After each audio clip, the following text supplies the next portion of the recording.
El cuarteto afinaba los violines con esa solemnidad ensayada que tiene la música en las bodas del barrio de Salamanca. Valeria llevaba media hora apretando el ramo de peonías blancas, pagadas en 4 cuotas que todavía le escaldaban la tarjeta. Desde el coche hasta la puerta de la iglesia había calculado cada paso, cada respiración, cada gesto que la llevaría al altar donde Tomás la esperaba. O eso creía. La iglesia de San Fermín de los Navarros era pequeña, pero suficientemente elegante como para dar la impresión correcta, discreta, seria, respetable. Exactamente lo que ella había construido en los últimos 6 años. Turnos dobles en el Hospital Universitario La Paz, apartamento compartido, hasta ahorrar el depósito del suyo propio, relaciones sociales calibradas para no levantar sospechas ni preguntas incómodas. Valeria había aprendido desde muy joven que en Madrid, especialmente en ciertos círculos, las apariencias no eran secundarias, eran el producto. Tomás estaba al pie del altar, impecable en su traje azul marino, el pelo perfectamente peinado hacia atrás, las manos cruzadas al frente. Parecía un anuncio de relojes suizos, pero cuando sus ojos se encontraron, Valeria notó algo que no supo nombrar de inmediato. Una fractura microscópica, un temblor. Si estás disfrutando esta historia, suscríbete al canal y déjanos un comentario diciéndonos desde qué ciudad nos estás viendo. Nos encanta saber dónde están nuestros seguidores. Llegó al altar el padre Gonzalo, un hombre de 70 años con voz de terciopelo raído, abrió el misal y comenzó con la fórmula que llevaba décadas repitiendo. Valeria respiró hondo, tratando de no pensar en las miradas de su madre desde la primera fila, en los primos que habían venido desde Galicia, en las compañeras del hospital, sentadas cerca del fondo. Todo estaba en su lugar. Hasta que no lo estuvo.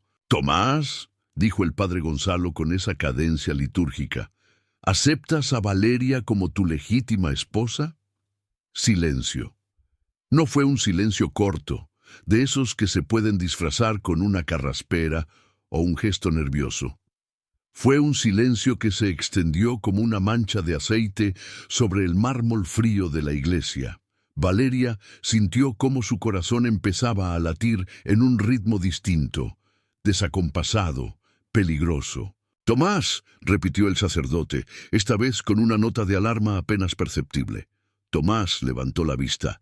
Tenía los ojos brillantes, pero no de emoción, de algo peor, miedo, culpa, cobardía. «No puedo», dijo, y las 2 palabras cayeron como plomo. El murmullo estalló, bajo al principio, como un zumbido de colmena perturbada, luego más fuerte. Valeria no se movió, no podía. Estaba paralizada en una especie de shock químico, como cuando ves un accidente de coche y tu cerebro se niega a procesar lo que tus ojos están viendo. «¿Cómo que no puedes?» La voz de su madre atravesó el caos, aguda y rota. Tomás dio un paso atrás, luego otro, como si el espacio entre él y Valeria estuviera envenenado. «Lo siento», murmuró, pero no la miraba a ella. Miraba al suelo, a la puerta, a cualquier parte que no fuera su cara. «No puedo hacerlo, lo siento mucho», y se fue. Así, sin más. Bajó del altar, cruzó el pasillo central mientras los invitados se apartaban como si llevara una enfermedad contagiosa, y desapareció por la puerta lateral que daba al patio. El murmullo se convirtió en escándalo. Los móviles se levantaron. Valeria escuchó el clic de las cámaras, vio los destellos de los flashes. En cuestión de segundos, su humillación sería viral. Se quedó ahí, de pie, con el ramo temblando entre sus manos, sintiendo cómo el velo le pesaba en la cabeza como una sentencia. Su madre lloraba.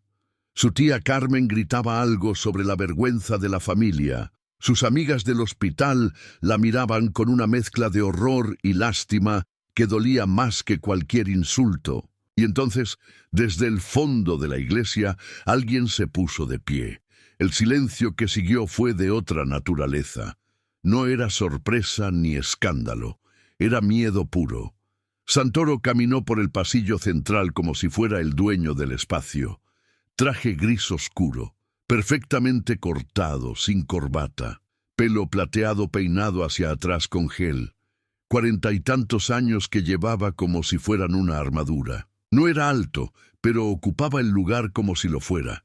Había algo en su manera de moverse, lenta, deliberada, sin prisa, que convertía cada paso en una declaración.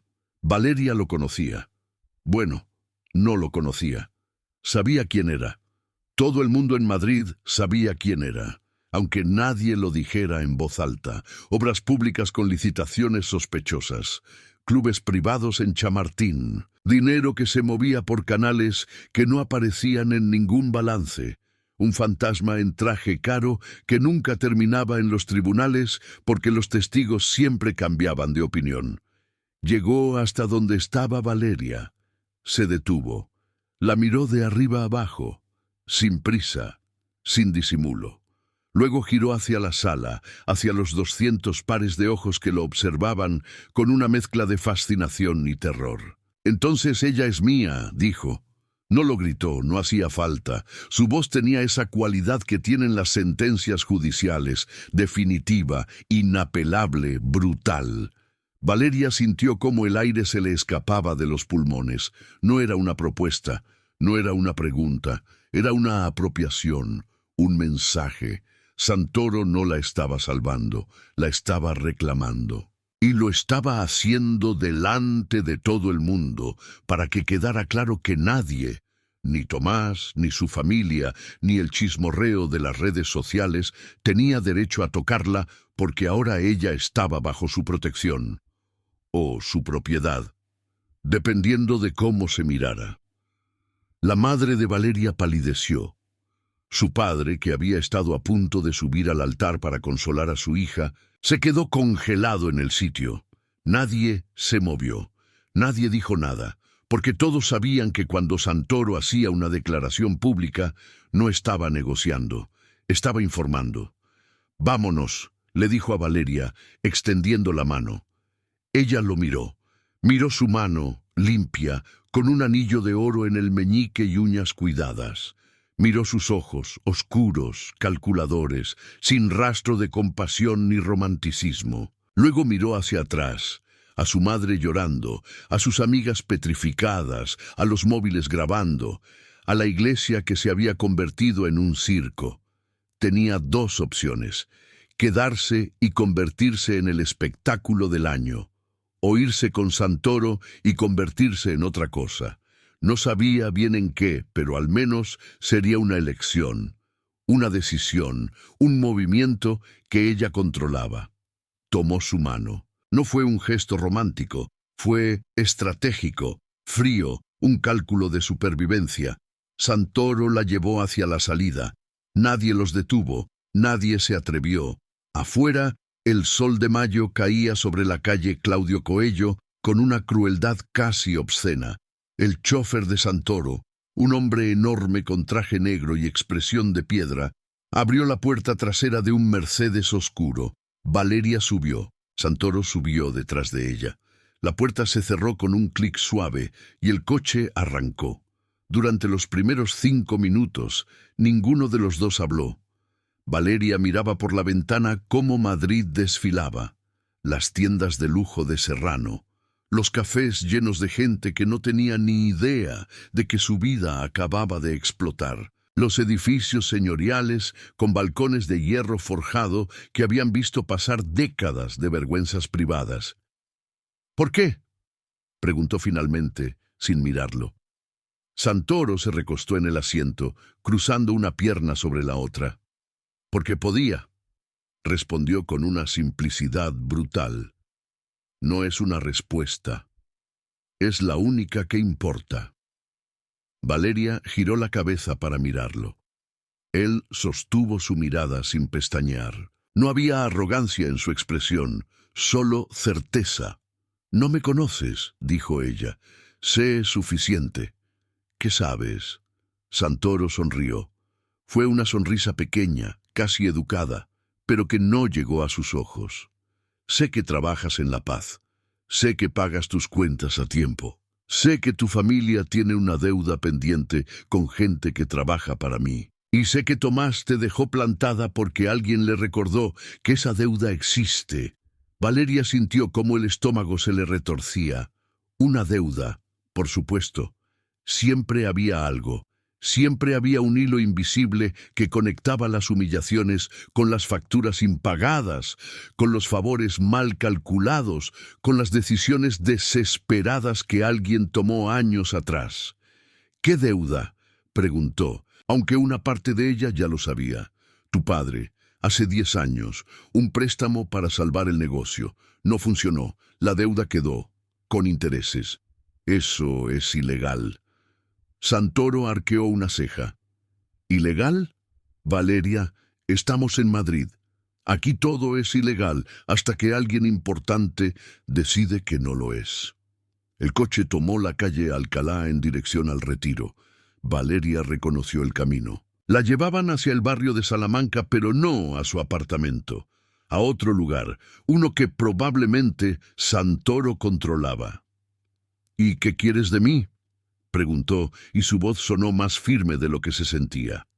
Nada que no estés dispuesta a dar. Eso suena a mentira. Es una oferta. Yo me encargo de la deuda. Yo me encargo de Tomás. Yo me encargo de que este desastre no te persiga el resto de tu vida. A cambio, tú me dejas estar cerca. Cerca, cerca. Valeria lo estudió. No había lujuria en su mirada. No había obsesión. Había algo peor, posesión, como si ella fuera una pieza en un tablero que él había decidido mover porque podía, porque le convenía, porque en su mundo las personas eran activos y las deudas eran cadenas. No voy a acostarme contigo, dijo, clara y directa. Santoro no pareció ofendido. Si acaso, parecía interesado. No te lo he pedido, pero lo harás. Quizá, pero no hoy. Y no sin tu permiso. ¿Tu permiso vale algo? Más que el de Tomás, aparentemente. Valeria sintió una risa amarga subiendo por su garganta, pero la contuvo. No le daría esa satisfacción. El coche se detuvo frente a un edificio en la calle Velázquez, elegante, discreto, con portero uniformado y cámaras en cada esquina. Santoro bajó primero y le ofreció la mano. Ella la ignoró y bajó sola. Primera planta, dijo él, señalando hacia la entrada. Apartamento B, está vacío. Puedes quedarte ahí hasta que decidas qué hacer. ¿Y si decido irme ahora mismo? Santoro se encogió de hombros. Entonces te vas. Pero la deuda sigue. Tomás sigue. Y los vídeos de hoy estarán en todos los grupos de WhatsApp de tu hospital antes de medianoche. Valeria apretó los puños. Odiaba que tuviera razón, odiaba que su vida se hubiera convertido en una ecuación donde cada decisión tenía un coste que no podía pagar.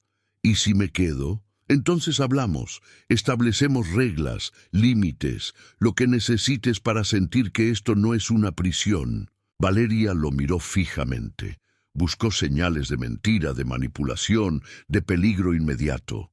Encontró solo cálculo. Santoro no era un romántico ni un salvador, era un hombre de negocios, y ella acababa de convertirse en una de sus inversiones.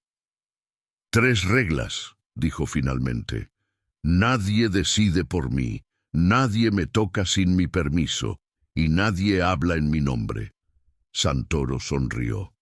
Esta vez fue genuino. Trato hecho. Extendió la mano. Valeria la estrechó. Fue un apretón firme, profesional, frío. Un contrato sellado sin papeles ni testigos.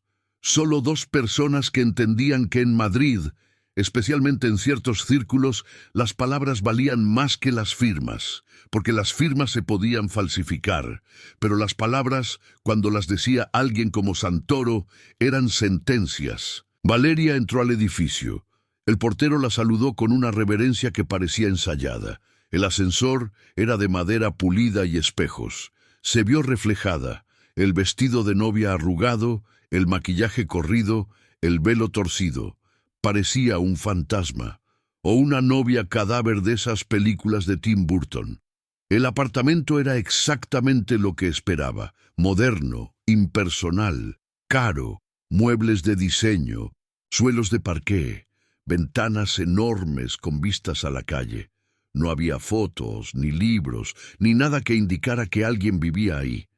Era un espacio de tránsito, una caja limpia donde guardar cosas, o personas, hasta decidir qué hacer con ellas. Se quitó el velo, lo dejó caer al suelo, luego el ramo, luego los zapatos. Caminó hasta el baño, se miró en el espejo, y por primera vez en todo el día, dejó que las lágrimas vinieran. No lloró por Tomás, lloró por ella misma, por la versión de Valeria que había pasado 6 años construyendo una vida decente, solo para ver cómo se desmoronaba en un altar frente a 200 personas. Lloró por la ingenuidad de pensar que las apariencias eran suficientes, que el esfuerzo era suficiente, que ser buena era suficiente. Pero las lágrimas no duraron mucho. Valeria había aprendido desde muy joven que llorar no cambiaba nada, que las soluciones venían del cálculo, no de la emoción, que sobrevivir en una ciudad como Madrid requería ser más lista que amable, más estratégica que honesta. Se lavó la cara, se quitó el vestido, se puso una bata que encontró en el armario, suave y cara, probablemente de seda italiana. Se sirvió un vaso de agua y se sentó en el sofá, mirando por la ventana cómo la tarde se desvanecía sobre los edificios de Salamanca. Su teléfono vibró. 53 mensajes, 23 llamadas perdidas. No los abrió. No estaba lista para leer las preguntas, las acusaciones, la lástima, pero había un mensaje que le llamó la atención, un número desconocido. Mañana, 10 a.m., Café Gijón. Hablamos, S. Santoro. Valeria bloqueó el teléfono y lo dejó sobre la mesa. Cerró los ojos, respiró. Mañana empezaría a negociar, a poner condiciones, a recuperar el control. Pero hoy, solo por hoy, se permitió existir en el caos, en la incertidumbre, en el espacio frágil entre lo que había perdido y lo que todavía no sabía que podía ganar. La mañana llegó con esa luz fría que tiene Madrid en mayo, cuando el cielo está despejado, pero el aire todavía no se ha calentado del todo. Valeria se despertó en una cama que no era suya, en un apartamento que olía a limpieza profesional y ausencia. Por un segundo, uno glorioso y estúpido, olvidó todo. Luego la realidad cayó como una losa. El altar, Tomás, Santoro, la deuda, el mensaje. Café Gijón, 10 a.m. Miró el reloj en la mesita de noche. Las 9:15. Tenía tiempo. Se levantó, caminó hasta la ventana y observó la calle Velázquez desperezándose. Ejecutivos con maletines, madres llevando niños al colegio, turistas desorientados mirando mapas en sus móviles. La vida seguía. Siempre seguía. Se duchó con agua hirviendo, como si pudiera quemar la humillación del día anterior. Se vistió con la ropa que había traído en la maleta que alguien, probablemente el chofer de Santoro, había subido durante la noche. Vaqueros oscuros, blusa blanca, chaqueta de cuero. Nada de enfermera, nada de novia, solo Valeria. El Café Gijón estaba en el paseo de Recoletos, a 20 minutos caminando. Decidió ir a pie. Necesitaba aire, necesitaba movimiento. Necesitaba sentir que todavía controlaba algo, aunque fuera solo la velocidad de sus pasos. Madrid olía a café y a gasolina. Los árboles del paseo ya tenían ese verde intenso de primavera, y los bancos estaban ocupados por jubilados leyendo el periódico y estudiantes fumando antes de clase. Valeria caminó con las manos en los bolsillos, la cabeza alta, los ojos fijos al frente. Si alguien la reconocía del vídeo viral de ayer, no lo demostró. O quizá es que en Madrid, donde las vergüenzas ajenas son entretenimiento cotidiano, ya había pasado a ser noticia vieja. El Café Gijón era una institución. Fundado en 1888, había visto pasar tertulias literarias, conspiraciones políticas, rupturas amorosas y pactos turbios. Sus espejos dorados y mesas de mármol tenían esa elegancia cansada de los lugares que han sobrevivido demasiado tiempo para preocuparse por las modas. Santoro estaba en una mesa del fondo, cerca de la ventana pero no pegado a ella. Estratégico. Podía ver la entrada y la calle sin ser demasiado visible. Llevaba traje oscuro sin corbata, igual que ayer. Tomaba café solo y leía el ABC con esa tranquilidad fingida de los hombres acostumbrados a esperar. Valeria se acercó. Él levantó la vista y señaló la silla frente a él. «Puntual», dijo, como si fuera un cumplido. «¿Qué querías hablar?», preguntó ella, sin sentarse todavía.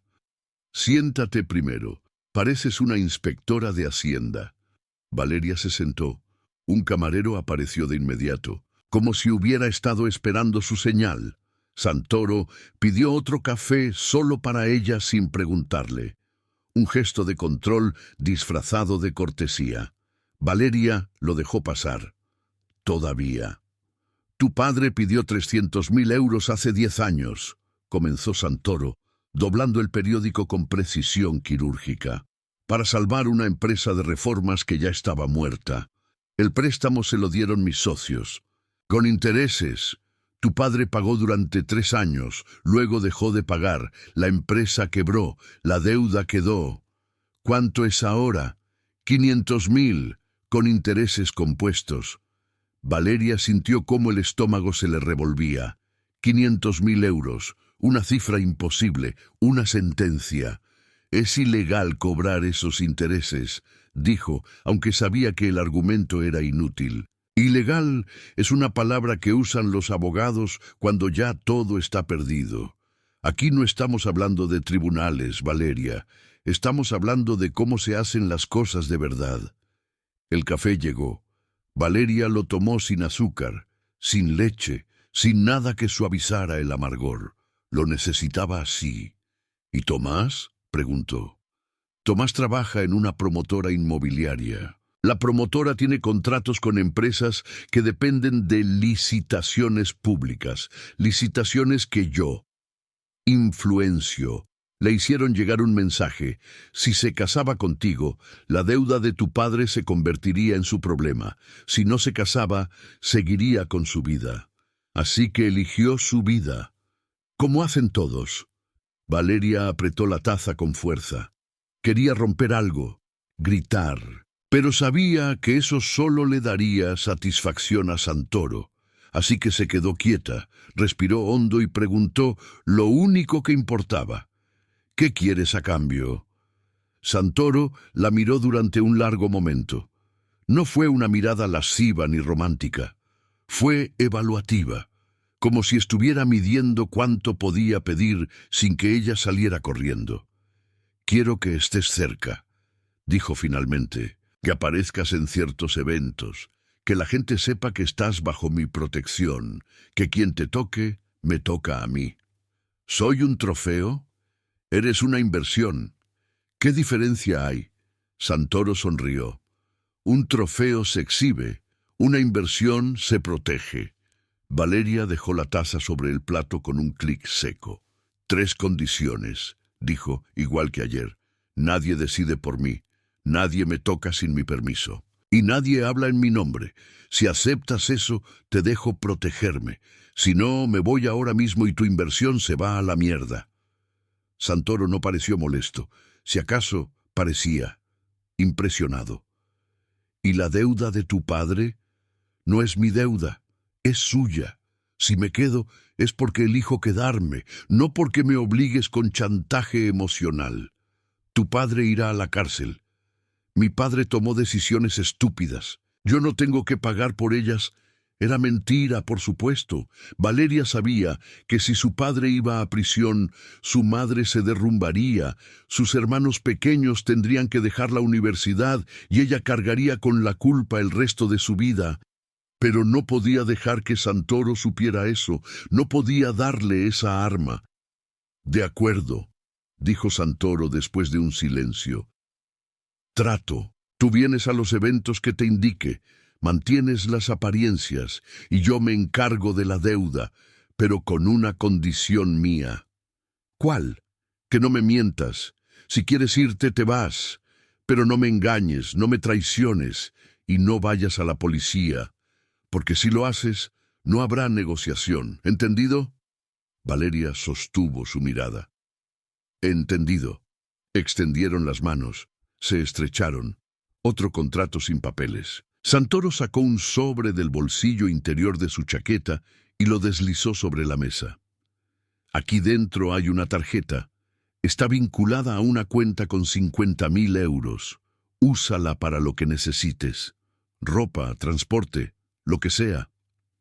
No quiero tu dinero. No es un regalo. Es una herramienta. Si vas a aparecer en público conmigo, tienes que verte como alguien que puede estar en público conmigo». Valeria miró el sobre como si fuera una serpiente. «¿Y si no la uso?» «Entonces gastas tu propio dinero y llegas tarde a los eventos porque el metro se retrasa. Tú decides». Era una trampa, obviamente. Aceptar el dinero era aceptar la dependencia. Pero rechazarlo era hacerse la vida más difícil por orgullo. Valeria tomó el sobre y lo guardó en su bolso sin abrirlo. «¿Cuándo es el primer evento?», preguntó. «Pasado mañana, cena benéfica en el Hotel Palace, a las 9. «¿Benéfica para qué?» «Para una fundación de ayuda a niños con cáncer». Valeria no pudo evitar una risa amarga. «¿En serio? ¿Un mafioso donando a niños con cáncer?» Santoro no sonrió. «El dinero no tiene moral, Valeria, solo dirección». Se levantó, dejó 2 billetes de 20 euros sobre la mesa y se puso el abrigo. «El chofer te llevará de vuelta al apartamento. Si necesitas algo, llama a este número». Le entregó una tarjeta con un teléfono escrito a mano. «Y Valeria». «¿Sí?» «Bienvenida al mundo real». Se fue. Así, sin más. Valeria se quedó sentada, mirando el café que se enfriaba, el sobre en su bolso, la tarjeta con el número. Afuera, Madrid seguía moviéndose, indiferente a los pactos turbios que se sellaban en sus cafés históricos. Tomó su teléfono. 57 mensajes nuevos. Los ignoró todos excepto uno, de Laura, su mejor amiga del hospital. «¿Estás bien? Todo el mundo está hablando. Llámame». Valeria escribió una respuesta corta. «Estoy bien. No puedo hablar ahora. Te llamo pronto». Bloqueó el teléfono. Terminó el café de un trago. Se levantó y salió del Gijón con la cabeza alta, los hombros rectos, la máscara firmemente puesta. Porque si algo había aprendido en las últimas 24 horas, era que en Madrid, especialmente en el Madrid de Santoro, las apariencias no eran secundarias. Eran supervivencia, y ella iba a sobrevivir, aunque tuviera que negociar con el diablo cada paso del camino. El Hotel Palace olía a dinero viejo y perfumes caros. Valeria llegó 15 minutos antes de las 9, no por entusiasmo, sino por estrategia. Quería ver el terreno antes de entrar en él. El vestido que llevaba, un diseño de Carolina Herrera en azul noche, comprado esa misma tarde en Serrano, con la tarjeta de Santoro, le pesaba como una armadura. Elegante, sobrio, caro. Exactamente lo que necesitaba para parecer alguien que pertenecía a ese mundo, aunque por dentro sintiera que era una impostora. El salón de eventos estaba en la primera planta. Techo alto con molduras doradas, lámparas de cristal que parecían pesar toneladas, mesas redondas con manteles blancos y centros de flores que probablemente costaban más que su alquiler mensual. La gente ya estaba llegando. Hombres con esmóquines, mujeres con vestidos de alta costura, sonrisas practicadas y conversaciones vacías sobre vacaciones en Marbella y reformas en las casas de la sierra. Valeria reconoció algunos rostros: políticos locales, empresarios de construcción, un par de caras de la televisión. Nadie que debiera estar en una cena benéfica para niños con cáncer, pero todos fingiendo que les importaba. Porque eso era lo que se hacía: donar dinero públicamente para limpiar dinero privado. Santoro apareció a su lado sin que ella lo escuchara llegar. Llevaba smoking negro, impecable, sin pajarita, una concesión a la formalidad sin ceder del todo. «Estás tensa», dijo ofreciéndole una copa de champán que un camarero había materializado de la nada. «Estoy calculando», respondió ella, tomando la copa pero sin beber. «¿Calculando qué? ¿Cuántas de estas personas saben quién eres realmente? ¿Y cuántas están fingiendo que no lo saben?» Santoro sonrió. «Todas lo saben, todas fingen. Así funciona Madrid». Entraron al salón. Las conversaciones no se detuvieron, pero los ojos sí. Valeria sintió las miradas siguiéndola como focos. Algunos con curiosidad, otros con desprecio apenas disimulado, otros con ese interés depredador que tienen los hombres poderosos cuando ven algo nuevo y vulnerable. Santoro la guió hacia una mesa cerca del centro. No la mejor, pero tampoco relegada al fondo. Un equilibrio. Había otras 4 personas sentadas, un matrimonio mayor, evidentemente empresarios del sector inmobiliario. Una mujer de unos 50 años, con demasiadas joyas y demasiado botox, y un hombre joven, 30 y tantos, con aspecto de abogado o gestor financiero. Las presentaciones fueron mecánicas. Valeria sonrió, estrechó manos, dijo frases vacías sobre lo bonito que era el lugar. Nadie preguntó quién era ni qué hacía ahí, porque preguntar habría sido de mala educación. Y en Madrid, en estos círculos, la mala educación era peor que el crimen. La cena transcurrió con esa lentitud propia de los eventos sociales. Entrantes que nadie comía, platos principales que nadie terminaba, postres que nadie quería. Entre plato y plato había discursos. La directora de la fundación habló de cifras, de tratamientos, de esperanza.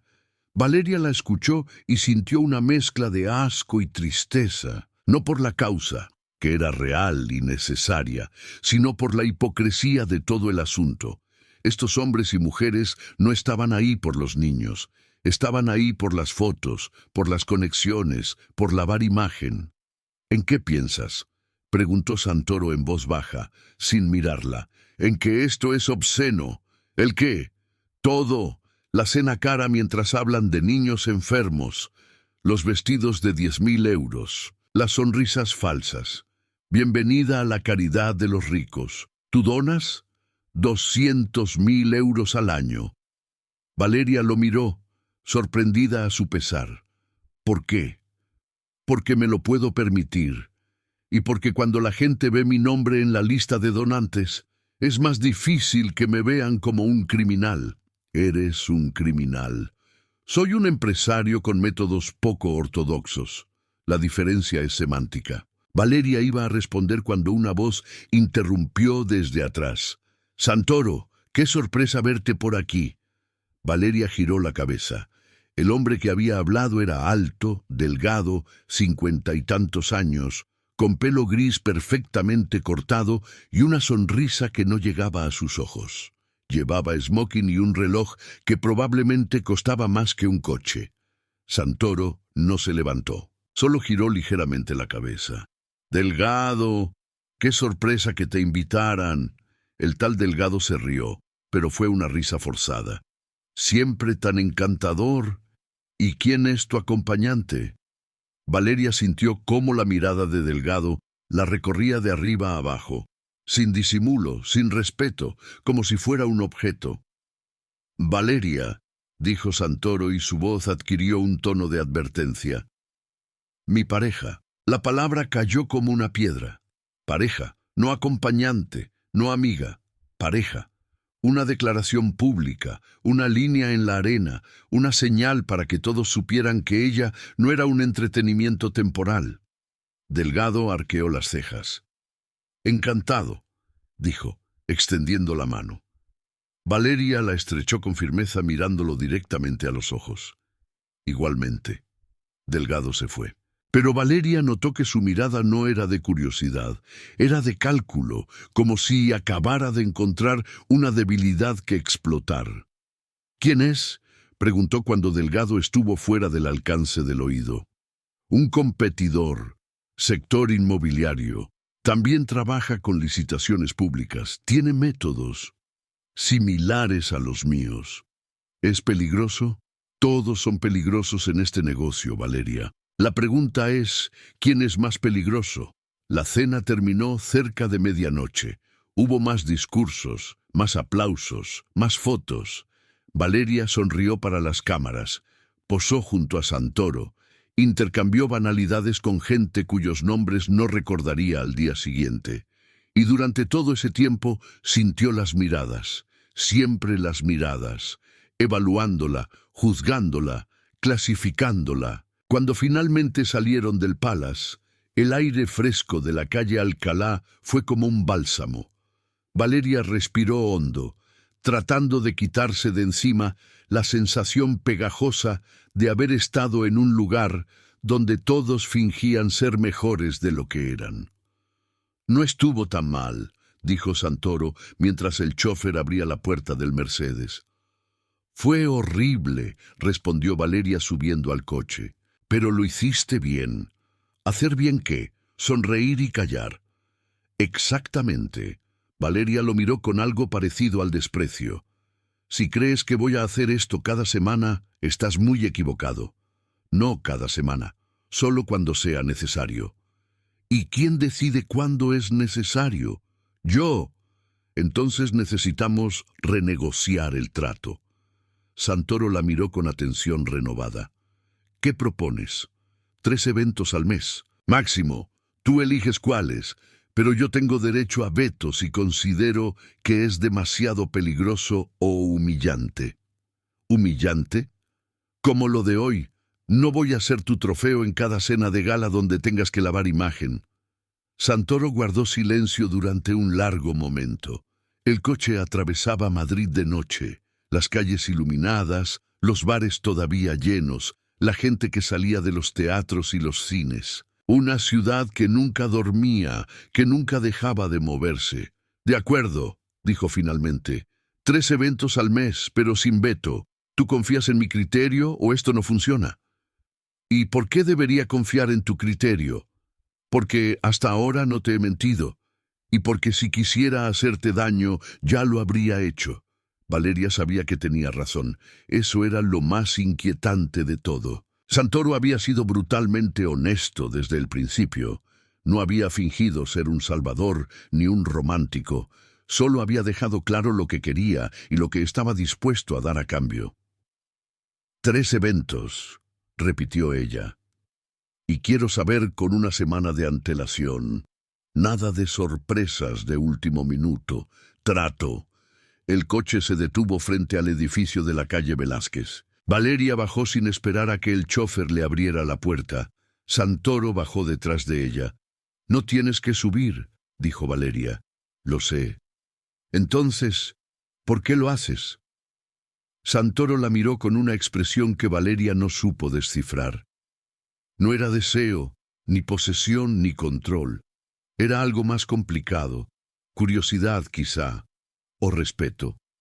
«Porque me interesa ver hasta dónde llegas», dijo finalmente. «La mayoría de la gente se rompe en el primer evento. Tú no. Quizá es que soy buena fingiendo, o quizá es que eres más fuerte de lo que crees». Valeria no respondió. Subió las escaleras hasta el portal, buscó las llaves en su bolso y abrió la puerta. Antes de entrar se giró. «Buenas noches, Santoro». «Buenas noches, Valeria». La puerta se cerró. Valeria subió en el ascensor. Entró al apartamento vacío, se quitó el vestido caro y se dejó caer en la cama. No lloró, no gritó. Solo se quedó ahí, mirando el techo, pensando en todo lo que había perdido y todo lo que estaba ganando, sin saber si realmente quería ganarlo. Y en algún lugar de Madrid, en un despacho con vistas a la Castellana, Delgado hacía una llamada. «Tengo algo que puede interesarte», decía. «Santoro tiene una debilidad nueva. Se llama Valeria». Valeria llevaba 3 días sin salir del apartamento de la calle Velázquez. No por miedo, sino por estrategia. Necesitaba tiempo para pensar, para reorganizar su vida, para decidir si realmente podía seguir adelante con este pacto absurdo con Santoro o si debía cortarlo antes de que las cosas se complicaran más. El problema era que las cosas ya estaban complicadas. Su teléfono no paraba de vibrar. Mensajes de su madre preguntando dónde estaba, por qué no contestaba, qué había pasado. Mensajes de Laura insistiendo en que necesitaban hablar. Mensajes de compañeras del hospital enviando capturas de pantalla de los vídeos del altar que seguían circulando en grupos de WhatsApp con comentarios cada vez más crueles. Y luego estaba Tomás. Había llamado 27 veces. Había dejado 8 mensajes de voz. Valeria no había escuchado ninguno, pero podía imaginar el contenido. Disculpas, excusas, justificaciones. Como si hubiera una justificación posible para humillarla en público. El 4.º día, alguien llamó al timbre. Valeria miró por la mirilla. Era Laura, pelo castaño recogido en una coleta alta, uniforme azul de enfermera debajo de una chaqueta vaquera, expresión de preocupación mezclada con irritación. Valeria abrió la puerta. «¿Me vas a decir qué coño está pasando?», dijo Laura a modo de saludo, entrando sin esperar invitación. «Hola, Laura, pasa, por favor». Laura ignoró el sarcasmo. Recorrió el apartamento con la mirada, los muebles caros, los suelos relucientes, las ventanas enormes. «¿Qué es este sitio? ¿Y por qué vives aquí?». Valeria cerró la puerta y se apoyó contra ella. «Es complicado. Tengo tiempo». Valeria suspiró. Se sirvió un vaso de agua y se sentó en el sofá. Laura se sentó frente a ella, con los brazos cruzados y esa expresión de «no me vengas con tonterías» que había perfeccionado en años de lidiar con pacientes difíciles. «Tomás me dejó plantada porque alguien lo amenazó», comenzó Valeria. «Mi padre tiene una deuda con gente peligrosa. Tomás decidió que no quería ser parte de eso. Fin de la historia. Eso no explica este apartamento. Alguien se ofreció a ayudarme a cambio de compañía». Laura abrió los ojos como platos. «¿Me estás diciendo que eres la querida de alguien?». «No es así». «Entonces, ¿cómo es?». Valeria buscó las palabras correctas. No podía contarle toda la verdad. No podía decirle que estaba viviendo bajo la protección de uno de los hombres más peligrosos de Madrid. Porque si Laura lo sabía, estaría en peligro también. «Es un acuerdo temporal», dijo finalmente. «Él me ayuda con la deuda. Yo aparezco en algunos eventos públicos. Eso es todo». Laura no parecía convencida. «¿Y quién es él?». «Alguien con recursos». «Valeria, por favor, trabajo contigo desde hace 5 años. Sé cuándo me estás mintiendo». «No te estoy mintiendo, solo te estoy protegiendo». «¿Protegiendo de qué?». Valeria sostuvo su mirada. «De saber demasiado». El silencio que siguió fue denso.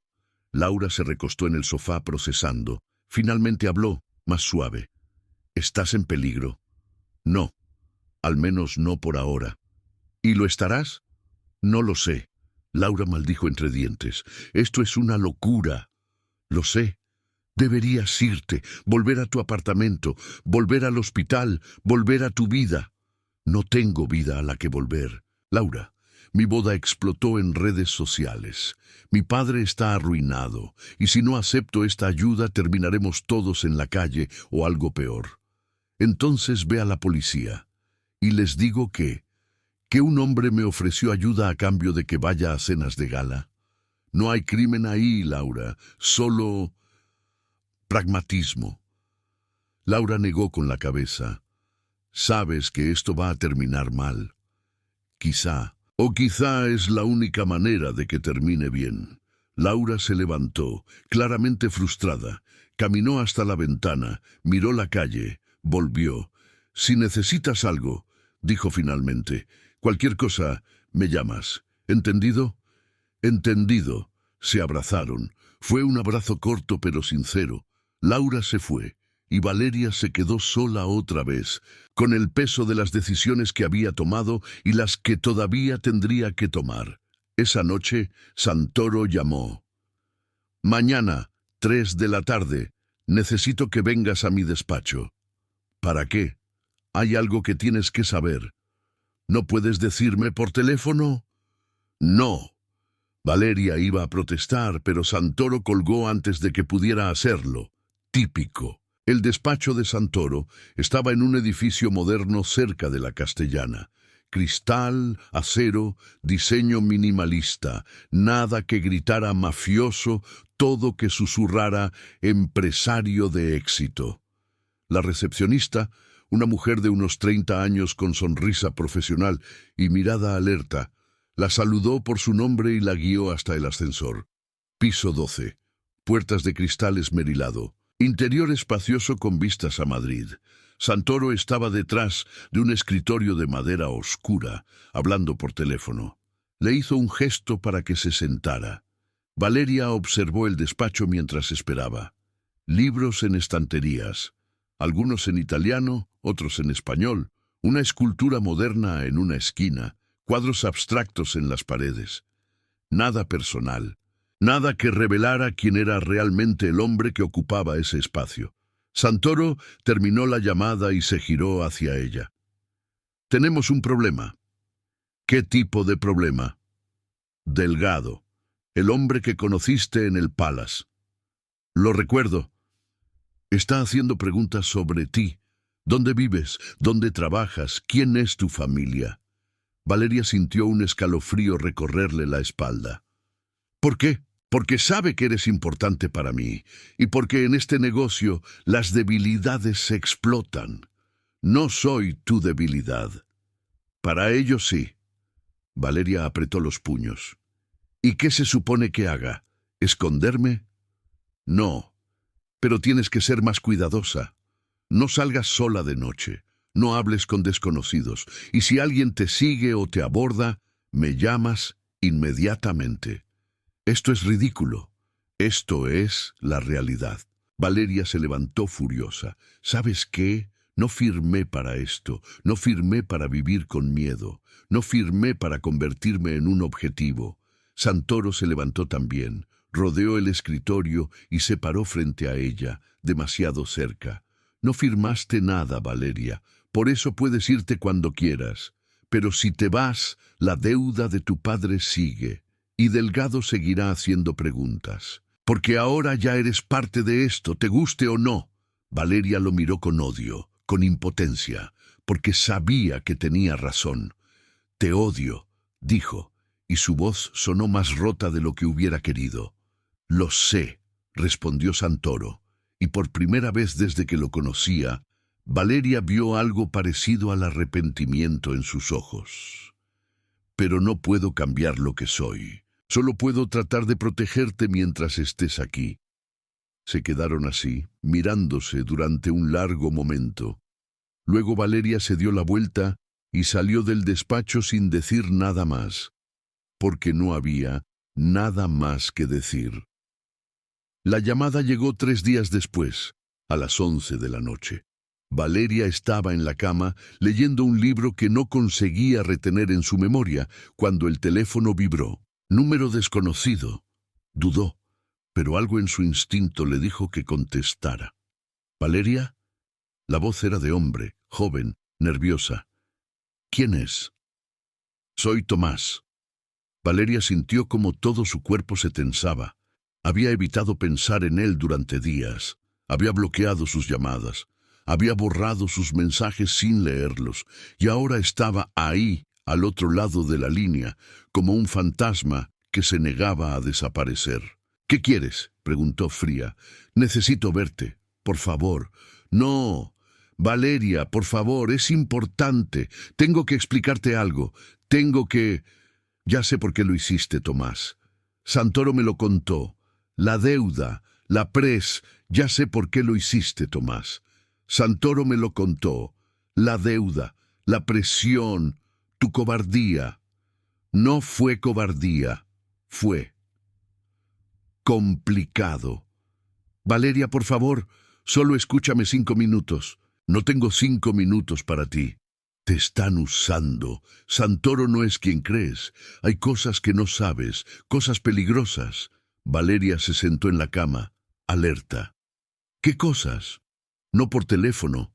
Mañana a las 4. El retiro. Entrada de la Puerta de Alcalá. Por favor. Colgó antes de que ella pudiera responder. Valeria se quedó mirando el teléfono, sintiendo cómo la rabia y la curiosidad luchaban en su interior. Una parte de ella quería ignorarlo, borrar su número, seguir adelante. Pero otra parte, la parte que necesitaba respuestas, sabía que tenía que ir. Al día siguiente, llegó al retiro con 15 minutos de adelanto. El parque estaba lleno de gente, familias con niños, turistas tomando fotos, corredores, ancianos alimentando palomas. Madrid en su versión más amable y engañosa. Tomás apareció puntual. Llevaba vaqueros y una chaqueta de cuero, gafas de sol que escondían sus ojos. Parecía más delgado que la última vez, más nervioso. Se sentaron en un banco cerca del lago.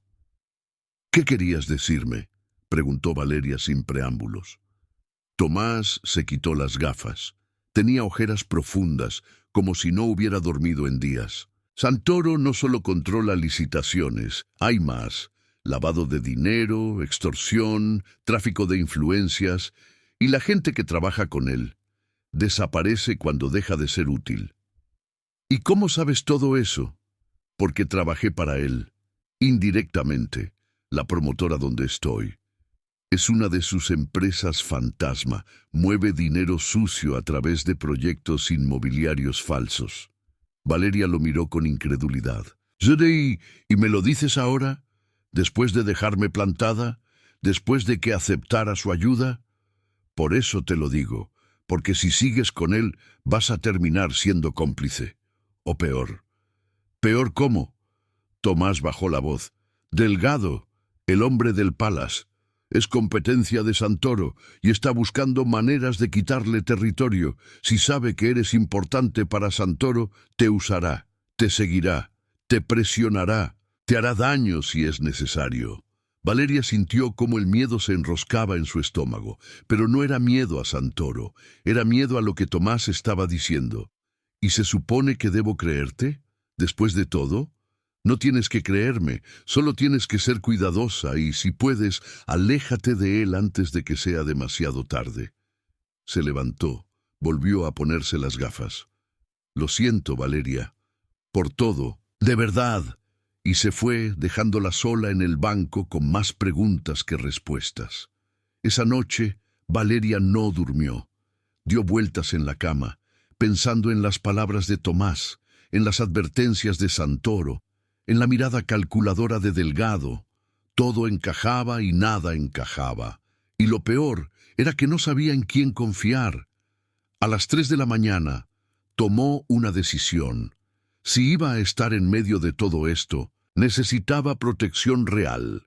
No la protección de Santoro, sino protección legal. Al día siguiente buscó en Internet abogadas especializadas en casos de extorsión y crimen organizado. Encontró a Marta Cifuentes, con despacho en Chamberí, opiniones excelentes, experiencia en casos difíciles, reputación de no dejarse intimidar. Llamó a primera hora.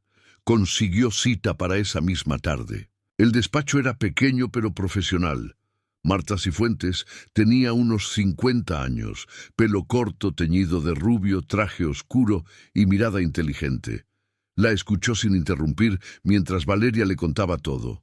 La boda, Santoro, la deuda, Delgado, el acuerdo.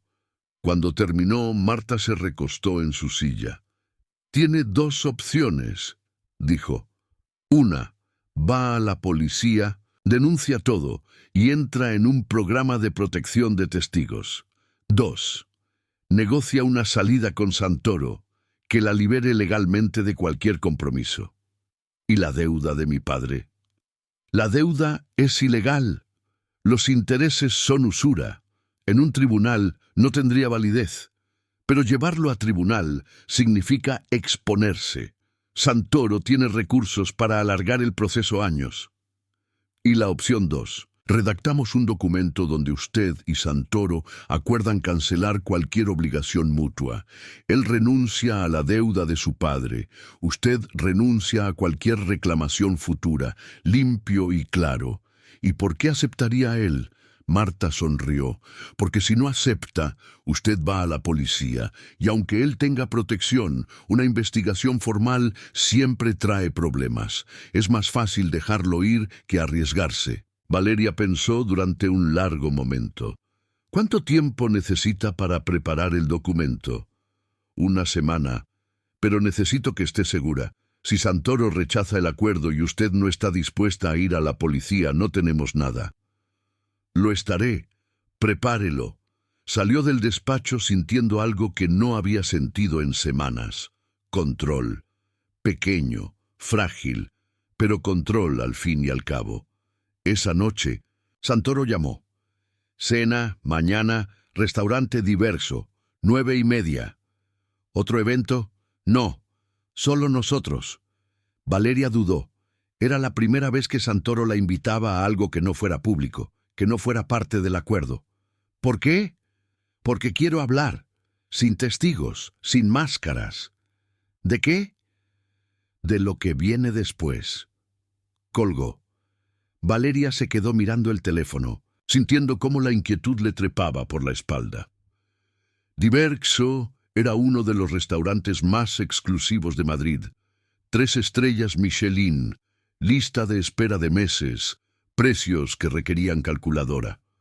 Valeria llegó con un vestido negro simple, pelo suelto, sin joyas. No quería parecer que se había esforzado. Santoro ya estaba ahí, mesa apartada, en un rincón discreto. Llevaba camisa blanca sin corbata, pantalones oscuros, menos formal que de costumbre, casi humano. Pedí el menú degustación, dijo cuando ella se sentó. Espero que no te importe. ¿Y si me importa? Entonces pedimos a la carta. Valeria casi sonrió. Casi. La cena transcurrió en un silencio incómodo durante los primeros platos. Sabores complejos, presentaciones artísticas, vino caro, todo perfecto y artificial. ¿Por qué estoy aquí?, preguntó finalmente Valeria. Santoro dejó el tenedor sobre el plato. Porque quiero saber si esto todavía funciona. ¿Esto? El acuerdo, la relación, lo que sea que estemos haciendo. Valeria lo estudió. Parecía genuino, o era un actor excepcional. ¿Y tú qué crees? Creo que estás buscando maneras de salir, y creo que tienes razón en hacerlo. Valeria no esperaba esa respuesta. Se quedó en silencio procesando. ¿Por qué lo dices? Porque Delgado se está moviendo, y porque cuanto más tiempo estés cerca de mí, más peligroso se vuelve todo. Entonces, déjame ir. No es tan simple. Si te vas ahora, Delgado pensará que me has debilitado y atacará. ¿Y si me quedo? Entonces tengo que protegerte de verdad, no con amenazas ni poder, con distancia. Valeria frunció el ceño. No te entiendo. Santoro suspiró. Parecía cansado. No del tipo de cansancio físico, sino del cansancio existencial de alguien que ha jugado demasiadas partidas del mismo juego. Hay una manera de sacarte de todo esto, dijo. Hacemos público que rompimos, que el acuerdo terminó. Yo cancelo la deuda de tu padre oficialmente a través de intermediarios legales. Tú vuelves a tu vida y ambos seguimos adelante. ¿Por qué harías eso? Santoro la miró durante un largo momento. Porque me recuerdas a alguien que conocí hace mucho tiempo. Alguien que tampoco se dejaba doblar y no terminó bien para ella. No elaboró, no dio detalles, pero Valeria Vio algo en sus ojos que no había visto antes. Culpa. ¿Quién era?, preguntó suavemente. Alguien que debí proteger mejor. El silencio que siguió fue denso, cargado de historias no contadas y arrepentimientos viejos. ¿Cuándo?, preguntó Valeria. ¿Cuándo hacemos pública la ruptura? Dentro de 2 semanas. Hay un evento. Una gala. Vamos juntos. Tenemos una discusión visible. Te vas. Al día siguiente, mis abogados contactan a tu abogada con los papeles de cancelación de deuda. ¿Cómo sabes que tengo abogada? Santoro sonrió con tristeza. Porque eres lista y porque llevas 3 días entrando y saliendo de un despacho en Chamberí. Por supuesto que lo sabía. Por supuesto que la había hecho seguir. Valeria debería estar furiosa, pero solo sintió resignación. ¿Y después? Después, nada. Tú vuelves a tu hospital, yo vuelvo a mi negocio, y nos convertimos en 2 extraños que una vez hicieron un trato. ¿Así de fácil? Así de complicado. Terminaron la cena en un silencio más cómodo. No era amistad, pero tampoco era hostilidad. Era un entendimiento mutuo entre 2 personas que habían estado en una situación imposible y habían encontrado una salida imperfecta, pero viable. Cuando salieron, Madrid brillaba bajo las luces nocturnas. Santoro no ordenó al chofer que la llevara. Simplemente caminaron juntos por la calle, sin hablar, sin tocarse, solo existiendo en el mismo espacio. Gracias, dijo Valeria cuando llegaron a un cruce donde sus caminos se separaban. ¿Por qué? Por soltarme. Podrías no haberlo hecho. Podría, pero entonces sería exactamente lo que todo el mundo piensa que soy. ¿Y qué eres? Santoro sonrió con tristeza. Alguien que está cansado de ser eso. Se despidieron sin abrazos ni promesas, solo un asentimiento mutuo, y cada uno tomó su dirección. Las 2 semanas pasaron en una extraña calma. Valeria volvió al hospital, retomó sus turnos, enfrentó las miradas curiosas y los chismorreos con la cabeza alta. Laura la acompañó cuando pudo, siendo el tipo de amiga que no pregunta demasiado, pero está ahí cuando se la necesita. La deuda de su padre se estaba resolviendo. Los abogados de Santoro habían contactado a Marta Cifuentes con una propuesta formal: cancelación total a cambio de firmas y silencio. Su padre lloró cuando Valeria le contó. Su madre rezó. Nadie preguntó cómo lo había conseguido. En Madrid, algunas preguntas es mejor no hacerlas. La noche de la gala llegó. Era en el Círculo de Bellas Artes, con vistas a la Gran Vía iluminada, evento cultural, recaudación para restauración de patrimonio histórico. Lo suficientemente importante como para que la ruptura tuviera impacto. Valeria llegó en taxi, no en el Mercedes de Santoro. Llevaba un vestido rojo, elección deliberada, color de guerra, y el pelo recogido en un moño alto. Santoro la esperaba en la entrada, impecable como siempre. ¿Lista?, preguntó. Lista. Entraron juntos. Sonrisas, saludos, champán. La misma coreografía de siempre. Pero esta vez, Valeria sabía que era la última vez. A mitad de la velada, cerca de la terraza con vistas, Santoro la tomó del brazo suavemente. Ahora, murmuró. Valeria respiró hondo. Luego, en voz lo suficientemente alta como para que los cercanos escucharan, dijo: «No puedo seguir haciendo esto». Santoro fingió sorpresa. «¿De qué hablas?» «De esto, de nosotros, de fingir que esto es algo que no es». La gente empezó a mirar, discretamente, pero miraban. «Valeria, no es el momento». «Es exactamente el momento. No soy tu trofeo. No soy tu inversión. Soy una persona. Y me voy». Se quitó la pulsera que Santoro le había regalado la semana anterior, parte del guión, y la dejó en una mesa cercana. Luego caminó hacia la salida sin mirar atrás. Afuera, el aire frío de octubre la golpeó. Caminó 2 manzanas antes de permitirse detenerse, respirar, procesar lo que acababa de hacer. Su teléfono vibró. Mensaje de Santoro.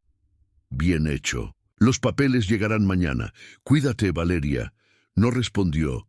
Simplemente siguió caminando. Al día siguiente, Marta Cifuentes la llamó. Los documentos habían llegado. Todo estaba en orden. La deuda cancelada, el acuerdo firmado. Valeria legalmente libre de cualquier obligación.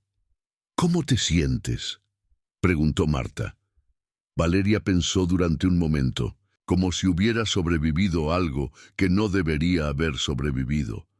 Esa es la mejor descripción de la victoria que he escuchado. Valeria colgó y se quedó sentada en su apartamento. Su verdadero apartamento, al que había vuelto, mirando por la ventana. Madrid seguía ahí, indiferente, enorme, lleno de historias como la suya que nadie contaría jamás. Pero había algo diferente ahora, algo en ella que había cambiado.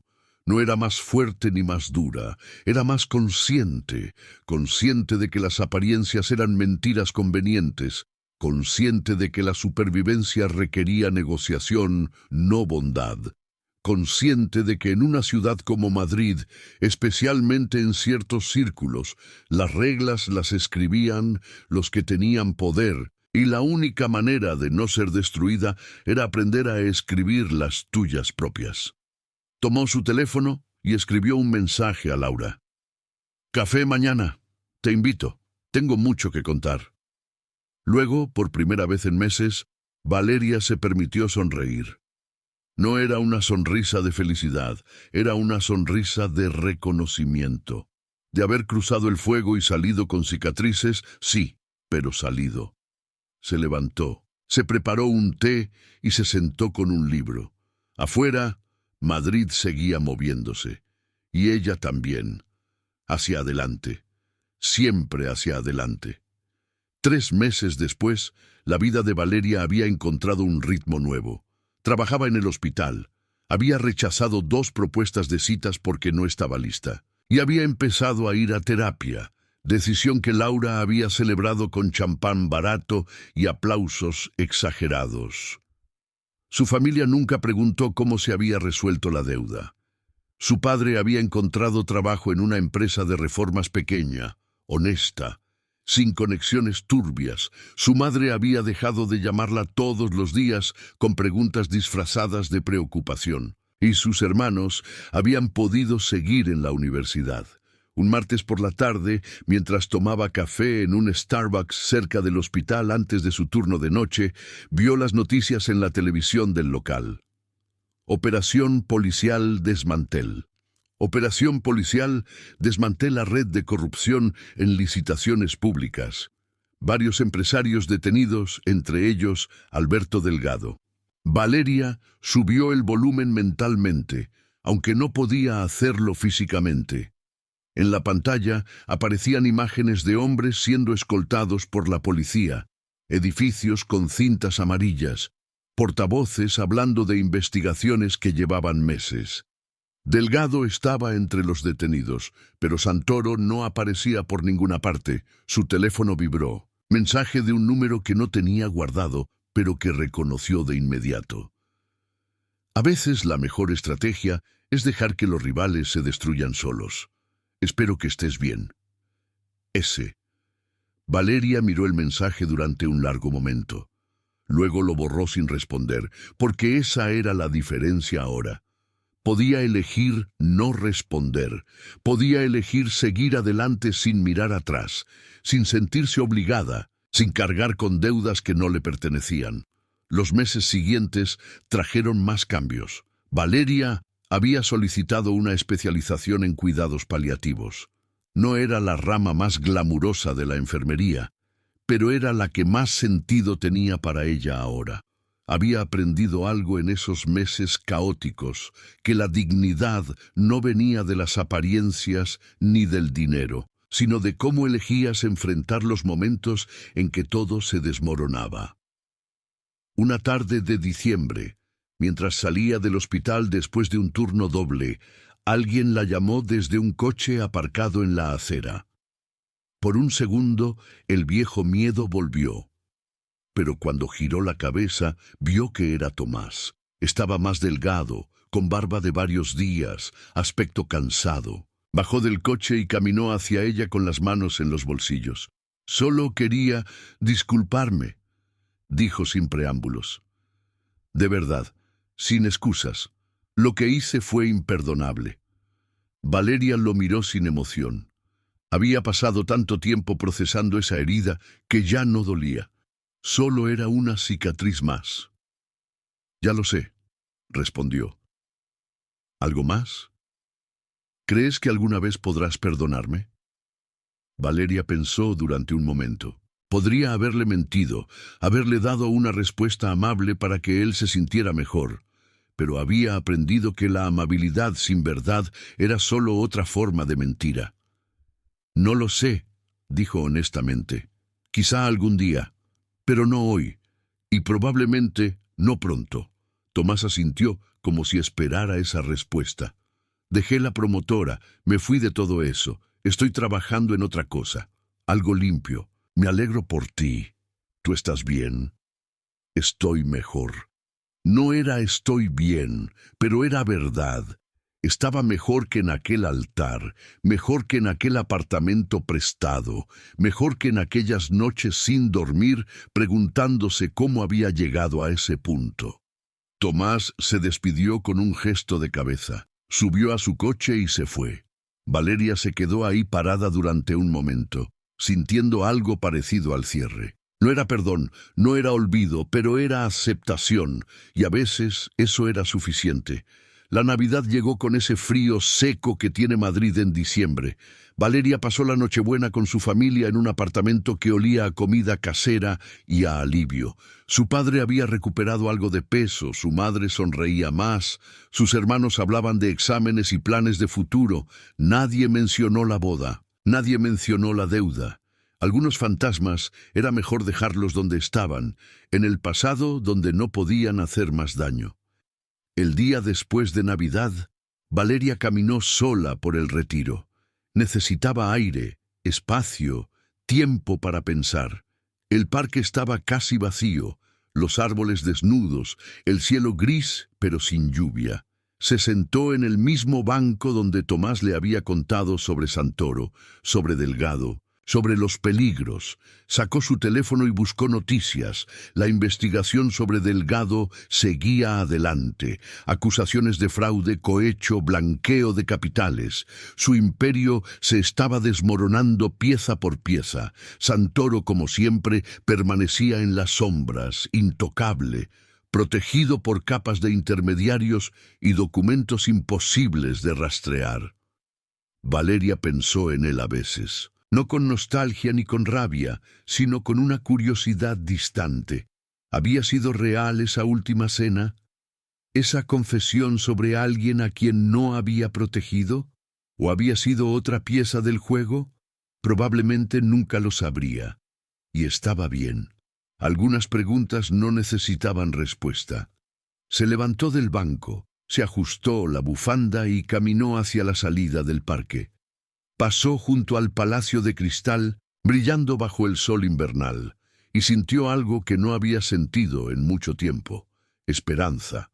No la esperanza ingenua de quien cree que todo saldrá bien, sino la esperanza realista de quien sabe que las cosas pueden salir mal, pero que aún así vale la pena intentarlo. En enero, Valeria recibió una carta. Era de la directora de enfermería del hospital, ofreciéndole un puesto como coordinadora del área de cuidados paliativos. Más responsabilidad, mejor sueldo, la oportunidad de liderar un equipo. Lo aceptó sin dudarlo. Laura celebró con ella en un bar de Malasaña, riendo y brindando con cervezas baratas, mientras la noche madrileña rugía a su alrededor. «Sabía que saldrías de esto», dijo Laura levantando su vaso. «Eres la persona más terca que conozco». «No es terquedad», respondió Valeria. «Es supervivencia. Llámalo como quieras. El resultado es el mismo». Brindaron, bebieron, rieron. Y por primera vez en casi un año, Valeria sintió que estaba exactamente donde necesitaba estar. Un sábado de febrero, frío y luminoso. Valeria caminaba por la calle Claudio Coello cuando vio la iglesia de San Fermín de los Navarros. Se detuvo frente a las puertas cerradas, recordando aquel día que parecía haber ocurrido en otra vida. El altar, el ramo, la humillación, el momento en que todo explotó. Pero en lugar de dolor, sintió algo diferente. Gratitud, extraña y complicada, pero gratitud al fin, porque aquel desastre la había obligado a confrontar verdades que había estado evitando, que la seguridad era una ilusión, que las apariencias eran prisiones, que la única manera de vivir libremente era aceptando que el control era siempre parcial, siempre negociado, siempre imperfecto. Respiró hondo. El aire frío le quemó los pulmones. Sonrió para sí misma. Luego dio media vuelta y siguió caminando por Claudio Coello, alejándose de la iglesia, alejándose del pasado, caminando hacia un futuro que era incierto pero propio, porque al final eso era lo único que importaba, que fuera suyo. Madrid seguía ahí, enorme e indiferente, con sus secretos y sus mentiras, sus palacios y sus ruinas, sus santos y sus pecadores. Y Valeria había aprendido a moverse por ella sin perder lo único que realmente importaba, la capacidad de decir no, la capacidad de poner límites, la capacidad de elegir, aunque las opciones fueran imperfectas. No era un final feliz de cuento de hadas. Era una victoria real, manchada y complicada, pero era suya, y eso la hacía perfecta. Esa noche, Valeria se sentó en su apartamento, su verdadero apartamento, pagado con su sueldo, elegido por ella, y abrió su ordenador. Tenía una idea, una historia que contar, no la suya exactamente, pero inspirada en ella, sobre una mujer que sobrevive a su propia boda, a sus propias decisiones, a los hombres que intentan controlarla. Empezó a escribir. Las palabras fluían con una facilidad sorprendente, porque al final las mejores historias no eran las de rescates imposibles, ni amores perfectos, eran las de supervivencia imperfecta, de mujeres que aprenden que el poder no viene de ser salvadas, sino de salvarse a sí mismas, de negociar sus propios términos, de caminar solas, sin miedo al qué dirán. Escribió durante horas. Cuando finalmente paró, el sol empezaba a salir sobre Madrid.